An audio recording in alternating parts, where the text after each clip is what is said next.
High friends, स्वागत छ तपाईलाई मेरो कार्यक्रममा। आजको कार्यक्रम निकै रोचक छ। तपाईहरुले थम्बनेल हेरेर पनि थाहा पाइसक्नुभयो होला कि आजको कार्यक्रममा हामीले के सिक्न पाइन्छ भनेर।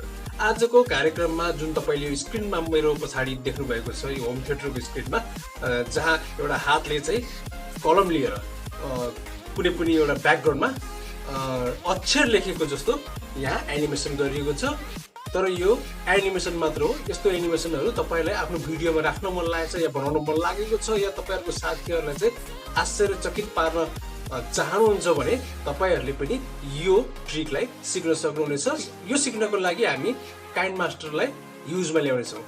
काइनमास्टर एप्स धेरै युजफुल एप्स छ। त्यसमा सबै कुराहरु सजिलोसँग गर्न सकिन्छ। सबै कामहरु काइनमास्टरमा सबै प्रकारको कामहरु सजिलोसँग गर्न सकिने भएको हुनाले यसलाई धेरै युट्युबरहरुले रुचाउने गर्दछ र मन पराउने पनि छन् र यो युजमा धेरै आएको छ। त्यसैले मैले पनि त्यही काइनमास्टरको प्रयोग गरेर अनेकौं इफेक्टहरु र भिडियोमा कुनै सिनेम्याटिक ग्राफिकहरु यताउता सबै त्यसैबाट गर्ने गर्दछु र टेक्स्टमा फन्टहरु पनि त्यसैबाट मैले विभिन्न किसिमका फन्टहरु लिएर आउने गर्दछु। त्यस्तै आज यस ब्याकग्राउन्डमा तपाईले देख्नु भएको छ हो यस्तै खालको अथवा यही टाइपको मैले तपाईहरुलाई चाहिँ भिडियो एउटा सानो क्लिप्स बनाएर तपाईहरुलाई देखाउने छु र सिकाउने पनि छु। कृपया भिडियोलाई अन्तिमसम्म हेरिदिनु होला र मेरो च्यानल टेक्निकल सम्बन्धी भएको हुनाले मैले यस्तै प्रकारको भिडियोहरु तपाईहरु सामु लिएर आउने गर्दछु। त्यसैले यी सब भिडियोहरु बनाउनको लागि निकै समय लाग्ने गर्दछ। हेर्ने बेलामा त यो 8-10 सेकेन्डमा यो भिडियो सकिने गर्दछ भने यसलाई बनाउनको लागि 8-10 घण्टा लाग्ने गर्दछ। त्यसैले यति दुःख गरेर भिडियो तपाईहरुको लागि बनाइएको हुन्छ। त्यसकारणले प्लिज कम्तिमा लाइक त गरिदिनुस्। यदि तपाईहरु मेरो च्यानलमा नयाँ हुनुहुन्छ भने सब्स्क्राइब पनि गरिदिनु होला। र धेरै ढिला नगरिकन तपाईहरुको लागि यो भिडियो म सिकाउन जाँदै छु। अब हामी लागौं स्क्रिनतिर।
responsible